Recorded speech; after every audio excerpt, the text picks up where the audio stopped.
Welcome to Empower Her. It's your girl and your host, Nana. This is the show we educate to elevate and aspire to inspire. Today, I have with me Miss Afia. She's a dynamic, talented young woman, the creator and host of Empower Her. I am more than excited to have her here with me today. Girl, thank you so much for being here today. I know today's your birthday, but thank you for being here. Thank you for having me. It's a blessing to be here. I don't know how long it's been since I've had literally a whole studio lights on me to shoot a show. So it's a blessing to be here. I like this experience. So girl, where have you been? It's been like a long time. Where have you been? So the funny thing is, a lot of people think I took this long hiatus and just forgot about my show. I was actually I was planning, but I was also telling God that I am not going to shoot season 3 if I don't have the help I need, because it's a lot of work and I wanted to take it a step farther to make it a bit more professional than what I've been doing. I was literally shooting with my phone in my basement. So I kind of took a break to allow God to work the way He wants to work. And while I was waiting, I actually took a little hobby of also acting. So I wasn't just wasting my time. I was, planning and executing and acting and work as well. Hi guys, so sorry to interrupt, but do you like the concept of this video? Me interviewing myself? Well, I am working with a company called DH Multimedia. They shoot all Empower Her videos and edit it. They shoot anything event-wide, and that is photography and videography. If it's weddings, they're going to do it for you. Graduation parties, they will do it for you, and more. They're also into logo animations and branding. If you are interested in learning anything photography and videography, I'll leave the info down below for you to contact them. So what is Empower Her and how did everything start? So Empower Her is a women's ministry. Well, not right now, but that's the future of it. It began when I was 19 in my college dorm. It was around 2 a.m. when I woke up, and the first thing that was on my mind was Women Empowerment Ministry. That's what I wrote in my notes. And whilst I was writing down my notes, I was putting down subtitles of what I want this to be about. It became just a vision in that moment. So when I thought about it, I was like, Women Empowerment Ministry, girl, you're 19. What you gonna do with the ministry? You're not a minister. I'm still not a minister and still not a ministry to that extent yet. So it's gonna be a Women Empowerment Ministry in the near future. How did you come up with the name Empower Her? So when I think about women empowerment, there's this empower word that it's always women empowerment, but what really attracted me in that word was the word empower. And since my focus is woman, I didn't want to say empower woman. I wanted to say empower her, because then when you say the name Empower Her, you don't think about yourself. You think about the woman next to you, empower her. That means I'm going to empower you. I'm going to empower her, if that makes sense. Exactly. So it's not like a selfish or impersonal type thing. It's more of speaking out there that when I say the word empower her, is literally saying what I'm saying. I want to empower that woman next to me, if that makes sense. So it's literally just woman empowerment. Okay, I love it. So would you say this is your passion? I definitely will. I found a passion in this. When I look back to the years and how everything has happened and how everything has flowed, this is definitely my passion. It gives me this sense of joy when I'm recording, when I'm talking to people, when I'm posting, when I'm talking about it. Literally all my friends around me, if you're around me, I'm going to ask you so many questions about women, relationship, life, because that's who I am. I like to learn from other people. So it's definitely my passion. And I was questioning it recently because I was like, if you're passionate about something, you shouldn't take a break, But I think there are seasons where when you have a passion, the light may dim a little bit, or the light may shine brighter in other seasons. And I found myself in a season where the light was dim, but yet I was still thinking about Empower Her. I still wanted to push it out. I still wanted to talk to people about it. So I think with all of that, even the season where it didn't seem very clear to me, I was still willing and motivated to do it, if that makes sense. So it's definitely my passion. I definitely agree, because I understand that passion can sometimes die down, but it doesn't mean it's not your passion or has been gone. So why not the general phrase empower them, but rather empower her? When I was thinking about the name, like how I mentioned earlier. If I say them, I'm saying male and female. I know nothing about the male species. I am not a man. I can't tell a man how to think, act, or even like understand them fully because I am not a man.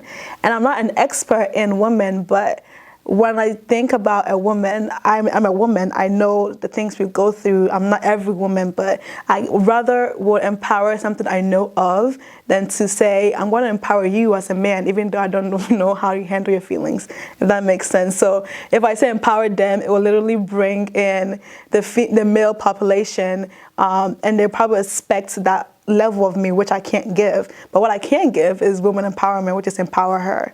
No, that's true, because as a woman, I don't know how to empower men. Like, if you ask me a question about a man, I want to understand you. So I definitely understand where you come from when you say you can empower a man. You can try to, but who are we to really talk about the things we're not really knowledgeable about, you know? So I understand you. What is the future of Empower Her like? Is this going to be strictly women? So the whole idea is geared towards women, but I can definitely have a man on the show because I feel when you are in yourself, you're more in the box. You can't see outside of the box. But a man will give you the perspective of what they see. And sometimes a man's perspective is definitely needed in the growth of a woman. So I can definitely have a man on the show talk about women matters. I know there's this thing going on like in the world right now saying a man, if you're not a man, even a woman, don't talk about it. Like, I don't know if you get me, but there's that thing going on. But I do believe that from the outside looking in, a man definitely holds a perspective that we can also hold as wisdom and knowledge in our growth. Is definitely vital in this woman empowerment thing, but every topic is geared towards women. I get that. I like the fact that even though it is just about women, men can definitely also help and all come on the show. I love that. So what about women particularly intrigues you? I think women are the most powerful beings. I don't know what it is yet, like I'm still yet to find out, but I think women have this thing in them that when they know who they are, hell can shake, you know? When a woman stands in her knowledge that, oh, I'm a woman, this is my power, she's unstoppable. Wow. And when I think back to the Bible, God literally made Adam. But then after Adam, he was like, something's missing. We're that missing link, we're that powerful thing that completes. You know what I'm saying? After God created Eve, he didn't say, something else is missing. He created us and he ended it. He was like, this is good, period. So there's something in us that is that fixable, that completeness, that's the power that God needed. And I think that's so intriguing because I'm still digging into what that power is. I still don't know, but I think we have this power in us that it's amazing. And I think that's intriguing. No, that is so true. I do believe that there's this power in us, you know, that if we know who you are, it's kind of like a ticking time bomb. The more you learn about you, it's ticking.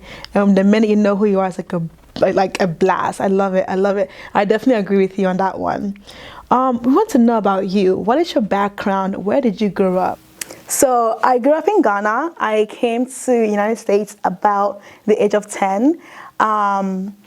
And then, let's see, I don't know much to say about Ghana because I was a kid, so I don't know much of my childhood. I just know I lived with my grandma, uncle, and auntie in our home, and my best friend was my brother because only 3 years apart, so we hung out a lot. My childhood was filled with a lot of educational moments because my teacher was also my grandma at home. So childhood in Ghana, it was fun, but nothing much to say about that. But coming here to America, I literally stayed in America because I told my daddy I'm not going back to Ghana unless I see snow. And if I'm going to stay here, he was like, well, your life is here then. The next time you go back to Ghana is when you can buy yourself a ticket. And that's how I ended up here. And it's funny because I want to go back to Ghana because of the snow. I don't like the snow. If you know me personally, the cold and winter is not for me. But my background is very solid and very happy as a child. Well, now you're here in America and we love you here. So one thing that when I was doing my research about you, a lot of people who don't know you personally will say she's stuck up and bougie. How does that make you feel?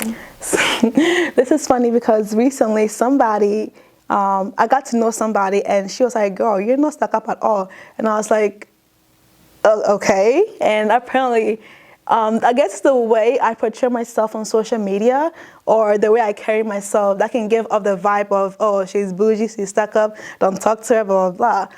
But when you get to know me, I'm literally like the most personable person ever, the most friendliest that you probably ever met. A lot of people who know me will give me the title of bubbly and like, I would say annoying, but not annoying, but bubbly, exciting, and fun.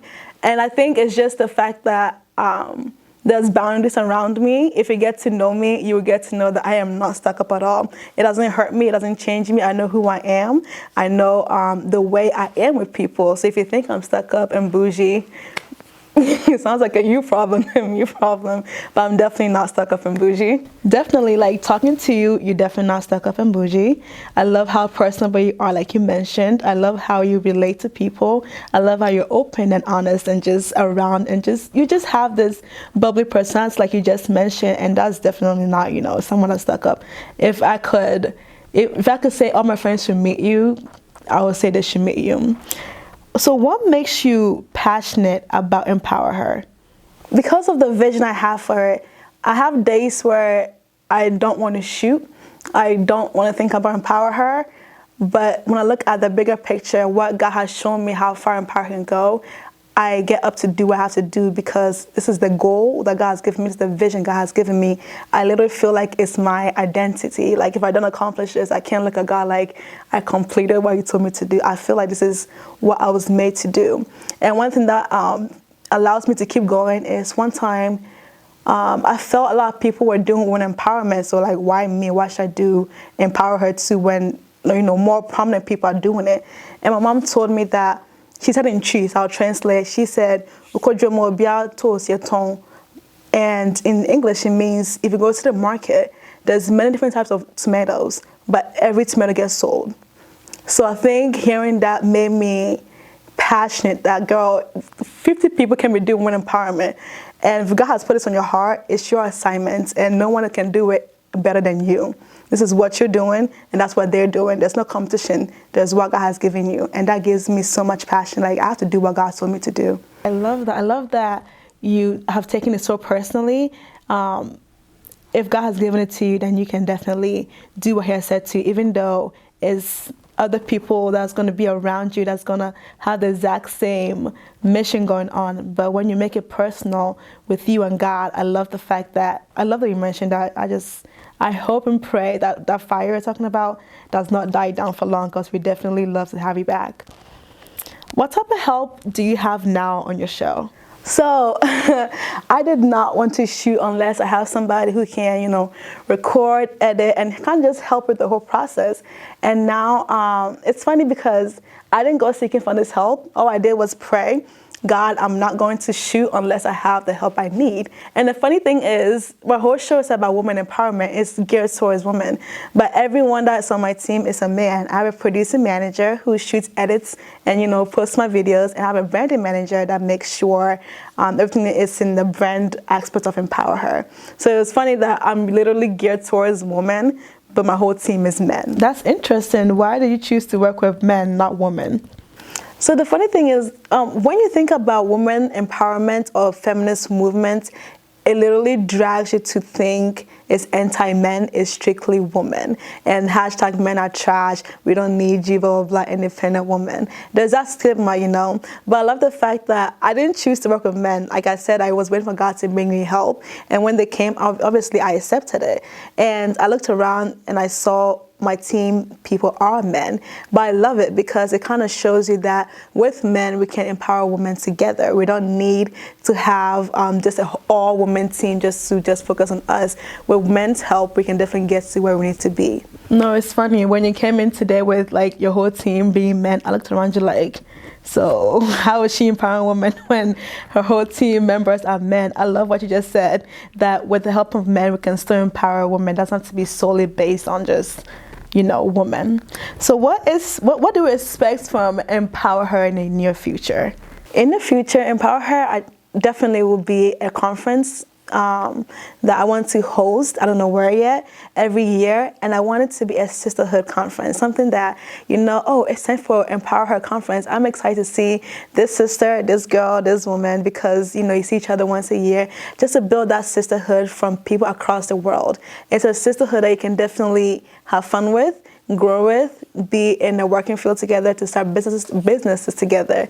So Empower Her is going to be a conference that allows women to empower each other in all aspects of life. Well, Nana, I want to say thank you so much for taking your time on your birthday to come on my show to talk. I can't wait to see what you have planned. I can't wait for the world to experience Empower Her and experience you as a person. And I can't wait to see how far and how big this will get. It has been a blessing and honor to have you here. And I love the fact that you even came on your birthday. That's even a bigger blessing. So thank you once again, and we'll definitely keep in touch. Thank you for having me. Obviously, I like this conversation. I didn't really think I would start. I didn't know how soon or how later, but I love the fact that, I have started and it is going to kick off soon. And I'm excited. This is something new. This is exactly what I wanted. So I'm excited. Thank you so much for having me.